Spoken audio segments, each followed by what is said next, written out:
Уважаемые подписчики, друзья, случайные зрители. Я приветствую вас на канале Роман Парфенюк. Все о монетах. Уважаемые зрители, в сегодняшнем обзоре мы с вами поговорим об антикварных вещах, которые ценятся особенно в 2023 году. Друзья, интерес человечества к древностям никогда не угаснет. Кто-то стремится прикоснуться к вечному и прекрасному в музеях, а кто-то хочет стать единоличным обладателем редкого артефакта. Для последних и работает мировой антикварный бизнес, влиться в который сегодня можно даже начинающему коллекционеру.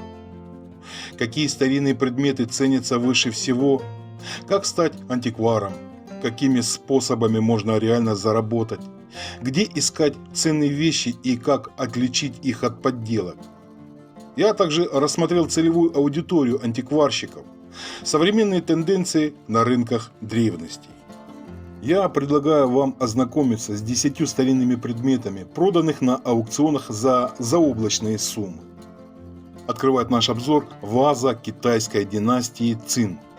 Друзья, это изящная фарфоровая 40-сантиметровая ваза.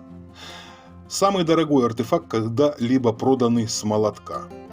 Интересно, что ее случайно обнаружили в лондонском доме. Сперва оценили в 1000 фунтов стерлингов, а потом в 1 миллион фунтов. В итоге изделие 18 века ушло с аукциона в 2010 году за рекордную сумму 83 миллиона долларов США. Продолжает наш обзор кабинетное бюро «Бадминтон». Интересно, что в 1990 году антиквариат был продан за 16,6 миллиона долларов, а в 2004 достался принцу Лихтенштейна уже за сумму на 20 миллионов долларов больше. Великолепный шкаф изготовлен из черного дерева, покрыт позолоченной бронзой по заказу третьего герцога Босфора в 1726 году. Работа заняла у флорентийских мастеров 6 лет. Этот лот был продан за 36 миллионов долларов. Лестерский кодекс Леонардо да Винчи. Друзья, эта рукопись в 72 страницы была куплена графом Лестером Томасом Коксом в 1719 году. В старинном документе подлинные записи великого Леонардо да Винчи о лунной поверхности, свойствах воды и окаменелостях. Интересно, что ученый пользовался при написании техникой зеркального письма. Новым владельцем кодекса в 1994 году стал никто иной, как Билл Гейтс. Миллиардер не только выложил оцифрованную копию редкого документа в свободный доступ в интернет, но и регулярно предоставляет его для экспонирования в музеях. Цена, за которую он его купил, 30 миллионов 800 тысяч долларов. Скульптура Артемида и олень. Этот артефакт был приобретен анонимным ценителем в 2007 году. Приобретение более 2000 лет. Изготовленное еще во времена Великой Римской империи, но оно было случайно обнаружено по ходу строительных работ в 1920-х. Кстати, друзья, музейные сотрудники не рассчитывали, что статую античной богини охоты продадут дороже, чем за 7 миллионов долларов. И тем не менее, она была продана за 28,6 миллиона долларов США. Боевой рог «Олифант». Друзья, сделано это изделие из слоновьего бивня. Это прекрасное изделие украшено рисунками охотничьей тематики. О боевом роге известно из средневековой песни о Роланде в XI веке. До нашего времени дошло только 6 столь редких артефактов, один из которых и был продан с аукциона за 16,1 миллиона долларов США. Следующий эпизод для вашего рассмотрения – это скрипка Страдивари Леди Блунд. Друзья, японский музыкальный фонд решился на продажу исторической скрипки 1721 года выпуска в связи с цунами, землетрясением и ядерным кризисом в стране восходящего солнца в 2011 году, чтобы помочь восстановлению родной страны. Драгоценный предмет ушел с молотка на аукционе за 15,9 миллиона долларов. Золотой треножник китайской императорской семьи Мин. Это известное изделие, которое использовалось при дворе императора Сюанди, годы правления 1399 по 1435. Друзья, этот лот ушел с аукциона в 2018 году за 14,8 миллиона долларов. Тиара Катарины Хенкель фон Доннерсмарк. Это прекрасное украшение с редкими зелено-желтыми бриллиантами и колумбийскими изумрудами ценностью в 500 карат когда-то принадлежала немецкой принцессе. У изумрудов более древняя история. Ранее они красовались в ожерелье индийского махараджа. Роскошную тиару продали в 2011 году на торгах в Сотби за 12,1 миллиона долларов США. Серебряная супница Людовика XV. Великолепный образчик был изготовлен для монарха в 1733 году серебряных дел мастером Томасом Жерменом. Посуду продали на торгах в известном аукционном доме Сотби за сумму троекратно превышающую изначально – за 10,3 миллиона долларов. Сабля Наполеона Бонапарта. Друзья, оружие для французского полководца делали только в единственном экземпляре.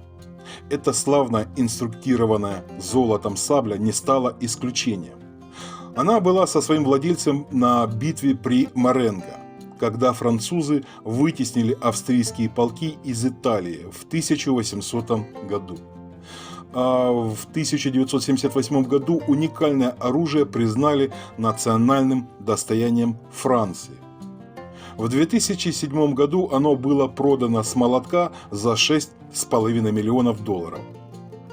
Также в число самого дорогого антиквариата входит прекрасное платье, в котором блистательная Мэрилин Монро спела песню президенту Джону Кеннеди 19 мая 1962 года. Прозрачное, облегающее изделие, украшенное стразами, было продано на аукционе в 1999 году за 4,6 миллиона долларов США. Дорогие зрители, я хочу от себя сказать, что такой специальности, как антиквар, не существует. Чтобы прибыльно заниматься этим делом, нужны комплексные знания. Это курсы по истории, искусствоведению, живописи, культурологии, литературе, личное посещение исторических музеев, галерей и выставок, мастер-классы по распознаванию подделок. Но важно понимать, что разбираться во всех направлениях от советской мебели до старинных икон одному человеку нереально. Поэтому в среде антикварщиков так высоко ценятся тесные деловые связи. Обнаружив интересную находку, специалисты обращаются к надежным знакомым, чтобы оценить вещь, убедиться в ее подлинности. И всегда готовы оказать ответную помощь в ответ, проконсультировать по своей специализации. Кто целевая аудитория антикварщика? Ну, здесь нужно тоже разобраться. Друзья, раритеты антикварщикам продают разные люди с разным уровнем дохода. Объединяет их обычно одно желание избавиться от чего-то ненужного. Однако есть и другие повторяющиеся тенденции. Это состоятельные семьи неохотно расстаются с фамильными драгоценностями, доставшимися от дедушек и бабушек. Чаще всего артефакты продают при ремонте, переезде, рождении ребенка. Хочется избавиться от старых вещей, окружающей их энергетики. Получая наследство, люди нередко стремятся обратить доставшиеся им драгоценности в ликвидную ценность, то бишь деньги, притом нередко по стоимости ниже рыночной. Порой клиентами руководят банальная жадность. Узнав, что они владеют ценной старинной вещью, они тут же хотят ее продать.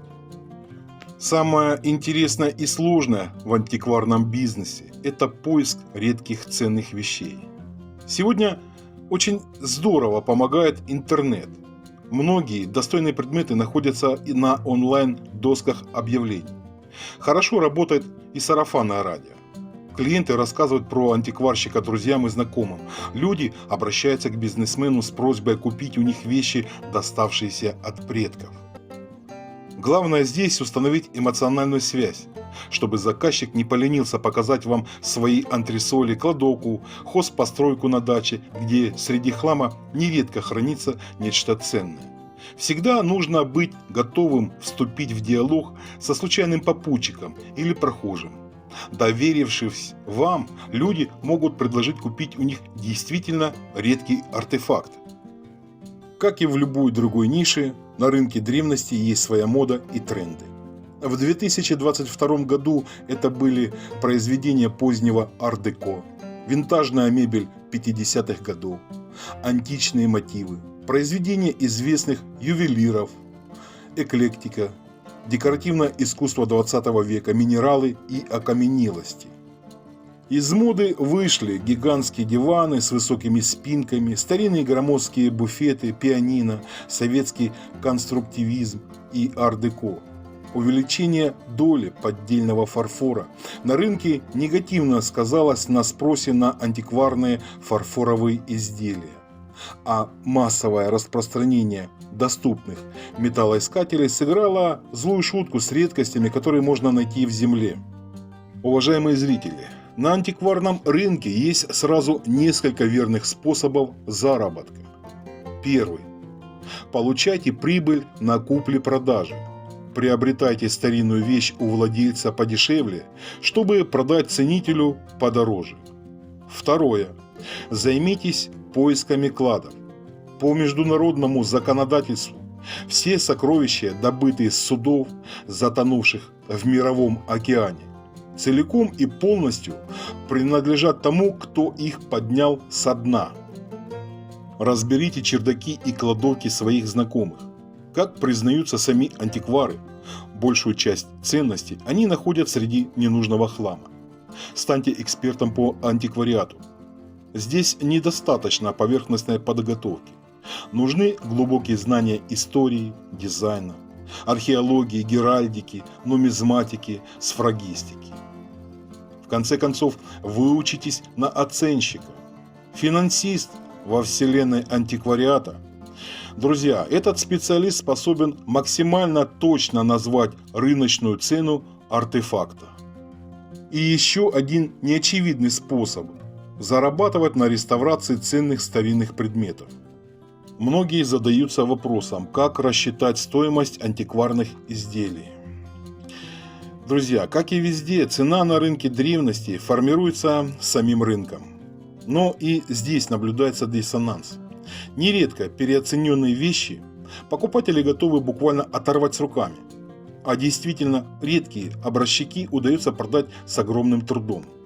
Есть и такие предметы, которые не имеют материальной ценности, но при этом являются бесценными памятниками своей эпохи. Как правило, для ведения прибыльного бизнеса антикварщик должен быть в курсе прайса своих конкурентов, изучать психологию приобретателей, чтобы предложить каждому подходящую индивидуальную цену на понравившийся лот. Как и во всем в этом бизнесе, тоже есть обратная сторона медали. Я постараюсь вам объяснить, в чем трудности антикварного бизнеса. Профессионалы признаются, не верьте стереотипам.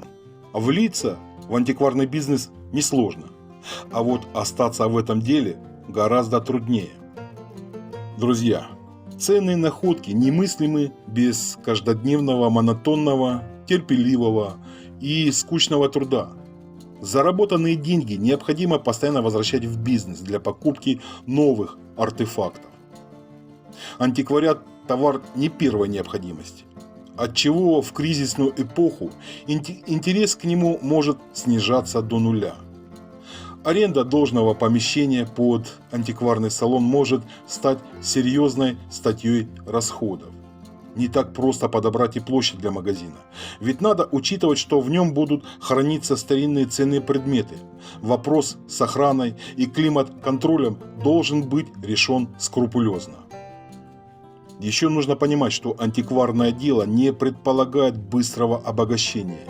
Здесь нужно надеяться только на собственное мастерство. но ни в коем случае на счастливый случай. Как отличить оригинал от подделки? Если у антиквара есть качественное образование, опыт, полезные деловые связи, то в большинстве случаев он отличит подлинник от фальшивки. Профи говорят, что нередко это происходит и вовсе на интуитивном уровне. Стоит взглянуть на артефакт, как приходит понимание, что он не настоящий. Самый минимальный шанс попасть на подделку при работе с антикварной мебелью.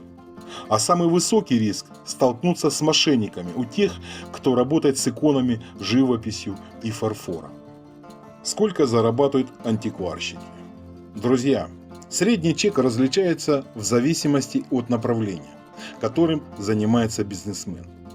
Произведения искусства, мебель, ювелирные изделия, монеты, предметы быта. Профессионалы рекомендуют не увлекаться теми нишами, где среднестатистический ценник ниже $300. Такое дело не очень скоро окупится. И важно знать следующее. Антикварный бизнес сезонный. Самый высокий спрос осенью, зимой, под Новый год. Самый низкий летом. Доход зависит не от количества проданных предметов, а от их ценности. Самые желанные клиенты для антикварщиков – это оптовые покупатели, которые могут сделать заказ на сумму от $8000.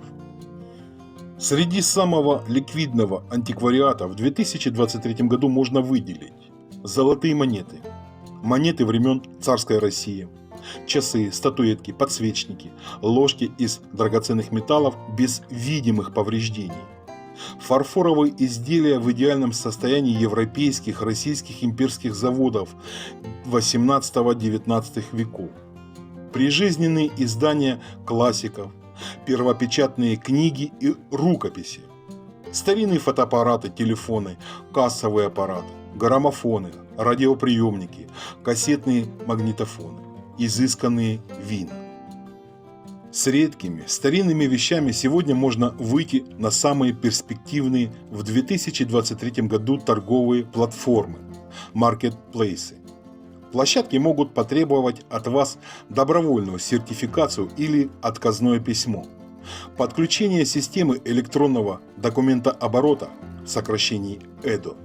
Обратите внимание, что в стоимость антиквариата нужно вложить величину комиссии – НДС, а также участие в аукционных программах площадки. И в завершение давайте подведем итог. Друзья, чтобы интерес к этому делу не угас, нужно заниматься тем направлением, которое нравится конкретно вам. Хотя вас, безусловно, будет интересовать финансовая ценность вашей коллекции, вам следует ее рассматривать как вторичную по сравнению с ценностью эстетической. Как и финансовый рынок, мода и вкусы меняются с течением времени. То, что дорого сейчас, может обесцениться с течением времени и наоборот. Друзья, если вам понравился этот обзор, каким-то образом пригодилась информация, я прошу поддержать мой проект лайком, подпиской. Если вы еще не подписаны на канал, подписывайтесь. Нажимайте на колокольчик, чтобы быть в курсе всех новинок и обновлений. Поделитесь этим видео с друзьями. На этом я буду заканчивать. С вами был Роман Парфенюк. Все о монетах. Всего доброго, друзья.